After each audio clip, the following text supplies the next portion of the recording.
What is up, everyone? Welcome back to Let's Play Shadow of the Colossus HD. Last time we fought Pelagia, the 12th Colossus, and that was another lake-bound one, but I have a treat for you all today. This one is about as far from being fought in a lake as you can get.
Well, that was something new to start off with.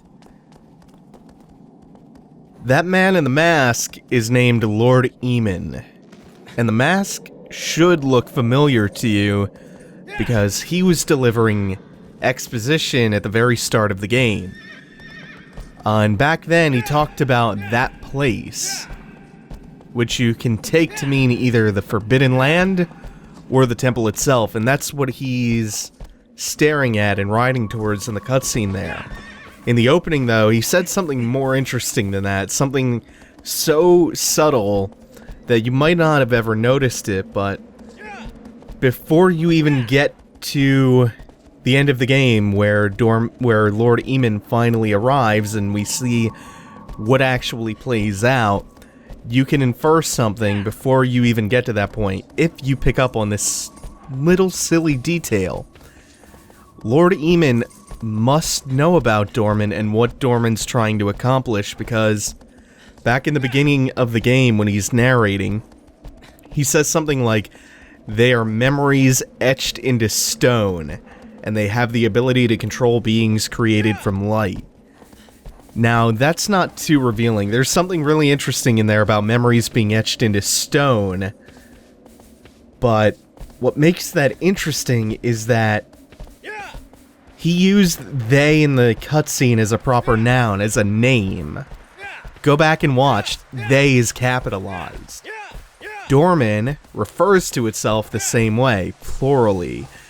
Dormin refers to Dormin as we. So this Emon guy knows what Dormin is all about, and furthermore thinks that Dormin is, or Dormin are, not quite sure how you would use that, memories etched into stone. And I think you can now see where this is going. So this Emon guy knows what Dormin's all about. Only a little bit more time to go, like he said, though, until all the Colossi are dead, and we see where all of this is heading. Seems pretty apprehensive about it, too. So this next Colossus, as Dormin told us, resides here in the desert. This is an area we've actually been to before. You might not recognize it because we're going off of the path that we went through before, but remember how we cut through the forest that I was just in? And we kind of rode through a little small strip of desert to reach the temple where Barba the 6th Colossus was? Well, this is the reason why this desert is so huge and sprawling if you start veering off into it. This is Phalanx, the 13th Colossus, the biggest by far in the entire game. In fact, if you stood him up from tail to head, he's a couple of 100 feet bigger than the next tallest Colossus, who is the final one in the game, and holy shit, what a fight this is. This is one of only 2 aerial Colossi in the game. The other being Avion, and you all know how I feel about Avion. This one is almost as good, in some ways even better. So the way this fight is going to start off, you notice Phalanx has not made any sort of aggressive move towards us at all, despite the fact that we're shooting arrows towards him. Very different from the other Colossi. Many of the other Colossi are just as docile to start off with as Phalanx. But once you start provoking them by shooting arrows into them, they'll normally come after you. They'll come after you at least defensively. Phalanx doesn't do that at all. Phalanx just wants to be left alone, to wander about freely. Very much so. Not only the largest Colossus, but the most peaceful. And the deal with Phalanx is that he adds these 3 gas bladders, which I guess provide him a little bit of extra means of flight. Something that size apparently can't sustain flight for very long with just its tiny little wings. So these gas bladders are keeping it afloat. Once we shoot down all 3 of them, which is quite an interesting, challenging task in and of itself, you have to have either really good aim and a good sense of where and when the arrows are going to start dropping so that you can lead him, or you have to be pretty close, and Phalanx moves rather quickly. And now this is the fun part. I screwed it up. God damn it. This is the fun part of the fight, though. When Phalanx's gas bladders have been punctured, he can't keep himself up in the air that long. So the idea is that you're trying to ride up alongside these frontal wings and jump off of aggro to get onto the wings. Oh man, this is such a good fight. This one part of it alone is the best. Oh shit, and you're the whole way, like, if you're trying to ride behind him, his wings are dipping into the sand dunes, and you're blinded by this storm of dust. Fuck, I love this fight. Oh, come on. So you want to try to kind of get in at an angle and cut him off. There we go, got on. Holy shit. So there are a number of ridges along his wings that you're trying to leap up, and then once you reach the top one, eventually he's gonna bring his wings back horizontally so that you can leap onto his back. There we go. And once again, counterattack is our signal, our blaring trumpets signaling us to fucking go on the offensive. He has 3 major weak spots. They're all clearly marked along his back. They normally take about 2 or 3 stabs each. This Colossus is unique in that you see that he kind of has that big fold of skin, and that was intentional, by the way. Didn't die from the falling damage, not even close. Hey, Aggro, what's up? That Colossus is unique in that it has a means of protecting its weak spot. Eventually, as its bladders reinflate and it lifts back off into the sky, those folds of skin act as kind of like chitinous plating, and they'll close over the weak points. So you have to shoot him down a couple of times before you can actually finish him off. So we'll get that one on that pass. That was a really nice shot. And then, which ones does he have left? Is he out of the air already? Wait a minute. It looks like he is. I didn't realize I had actually hit that middle one. I thought I missed that one. Okay, let's try to make it the first try this time. Oh no! I misjudged the distance to the wing. The angle was spot on though. Shit. On one of these passes, I'm gonna have to get it on the first go. God, this is too much fun trying to get onto the wing, taking that leap from the horse. Okay, come on. It helps if you can figure out which direction he's trying to turn, like that. Now you can get a good stride going and gallop alongside him, and yeah, got it on the very bottom. So I should mention that even though he closes those plates on his back eventually, and he does take back off into the air, it would seem like that would necessitate 3 cycles in order to finish him off. There is a method where you can kind of use the momentum as he's riding through the air to hurl yourself across his back as quickly as possible by jumping.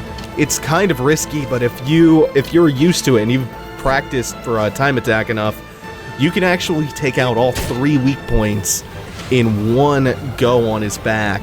It's pretty sick to do, too. You're pretty much just jumping into the air and letting momentum carry you forward. 2. There we go. One more? One more. Let's get it. So, actually just grabbing on isn't that much of a struggle. He does do this! Oh no, I thought he was going... Is he? Yeah, he telegraphs the barrel roll like that by kind of waving left and right. Another, like... That was one of the coolest parts about Avion, was the barrel roll. And Phalanx does it too. I guess it's just something unique to the flying bosses in this, being so fucking cool to fight. So epic. Oh god. And you would think that the plating might crush you if it closes on top of you, but it just sort of pushes you out, which is nice. You don't die instantly. This boss doesn't really have any means to kill you. You can take falling damage, but with the regenerating health, you're not likely to ever die to this fight.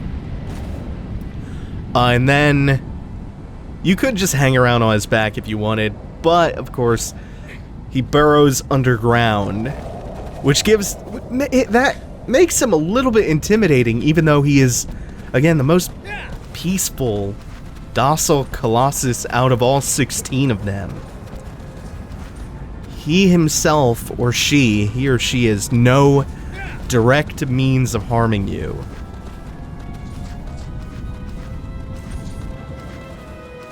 And there is a little trick you can do to locating him before he pops out of the ground, and it's to use the L1, the camera lock on to the Colossus, and it tracks him underground. And the reason that's useful is because as he unburrows, it lets you get free shots very close up to the gas bladders that give him lift. Makes having to hunt them down and riding around shooting from horseback, which, by the way, is another awesome aspect of this fight. It alleviates that a little bit, because otherwise it can be quite tricky to hit them if you have to ride after him and chase him down. Oh man, the best part of the whole fight, though, is just the sequence of jumping onto his wing. God damn, I wish there was more stuff like that. Like, Phalanx is easily in the top 2 for my favorite Colossi. Phalanx and Avion kind of stand miles above the rest of them. There are some cool novel ones. The final Colossus is a sight to behold in and of itself, because you get a much better sense of perspective and scale out of the final Colossus, because it just stands straight up like a tower. You get a pretty epic, impressive scope of the size of Phalanx here, but because you see his size lengthwise, shit, head first into the sand. I don't think it really dawns on you just how fucking massive this thing is. Oh god, I get goosebumps doing this fight every single time. It's so good. It's such, like, the size of this thing makes this all the more impressive. God damn it, it's so good. Is that every attempt? Is that every single cycle, the second attempt it takes me to get onto his wing? Oh man, it's so good. Like, the scope of this game, and it really comes out in this fight, in the fight with Avion, and the larger Colossi, ones like Gaius and Malice, the 16th Colossus. These Colossi are where you really get this breathtaking scope that makes you, that there are no words for it. It's just totally awe-inspiring. This is kind of an example of what I was talking about earlier when I was talking about how to quickly traverse his back to do this in one cycle, but I'm not doing it particularly well. It takes some practice to do it properly, but you jump pretty far across his back with each leap. This is the last one, though. Feels pretty bad destroying this Colossus. And of course, we're starting to get a clearer idea of what's going on with Dormin and why he's sending us after the Colossi. Because it's never felt right, has it? It's always felt wrong. From the very first one, something has just felt off about killing these creatures. And you know Dormin has to have some skin in the game here. Why would he want us to kill these Colossi? What does Dormin get out of this? Why is Emon so concerned about it? What's going on with the tendrils? Why are the Colossi made out to be so sympathetic? Why is the body of Wander decaying physically? Everything about this, just morally, physically, nothing seems right about this mission we're on. But we are going to have to wait to find out more about this, because that's 13 down, only 3 left to go. And this amazing journey will unfortunately be at an end. For now, though, that's Phalanx out of the way, another one of my favorites. Thanks for watching, everyone. Take it easy. Have a good one.